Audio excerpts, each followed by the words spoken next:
So then one game we play in this section is, does it converge just like you did in Calc 1? Except the only kind of limit we're messing with here is a limit at infinity. So the limit as n goes to infinity of the square root of n divided by 1 plus square root of n. Let's just use that technique of division. What could I multiply numerator and denominator by? So a little algebra here.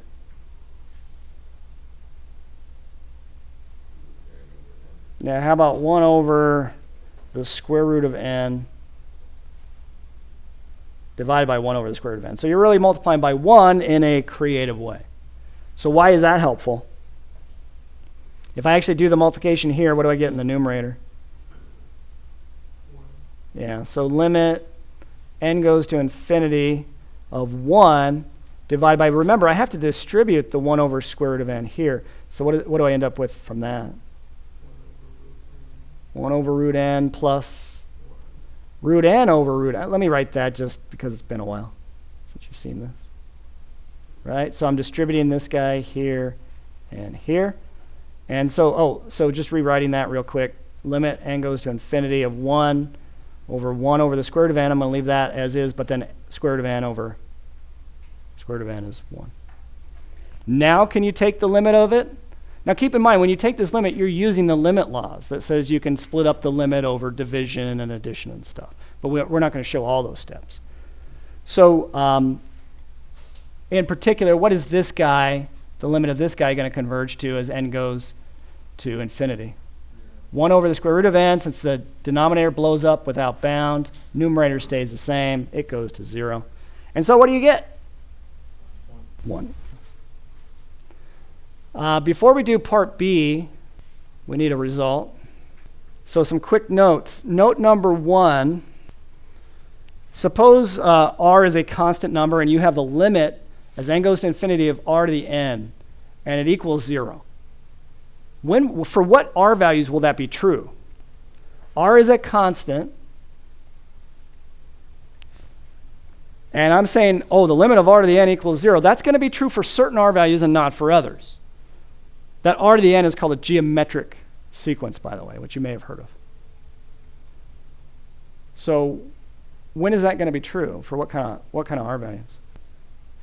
Well, think about it. Will it be true for r equals a half? So think of 1/2 to the n power. That's your sequence.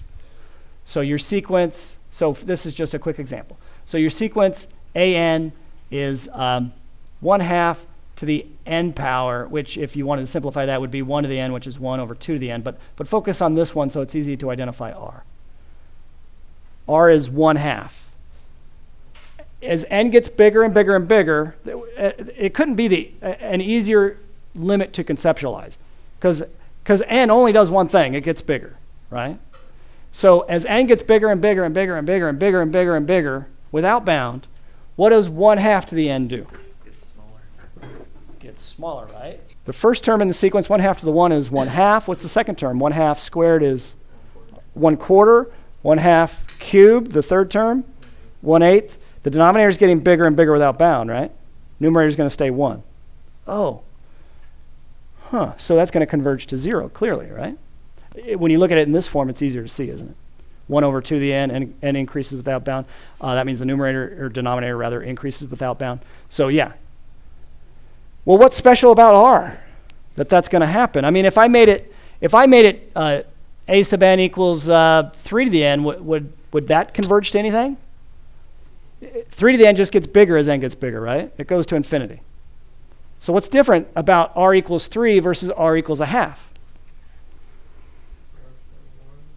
R 1/2 is a proper fraction. 3 over 1, if you like, is not. So let's say when r is less than 1, sure, but it has to be bigger than what? No, there's no reason why it has to be bigger than 0. How about -1? Strict inequality there, you guys. Because when r equals 1, for instance, 1 to the n is just 1 every time, right? It's not going to converge to 0. Okay, and then, well, darn it, I blew number 2.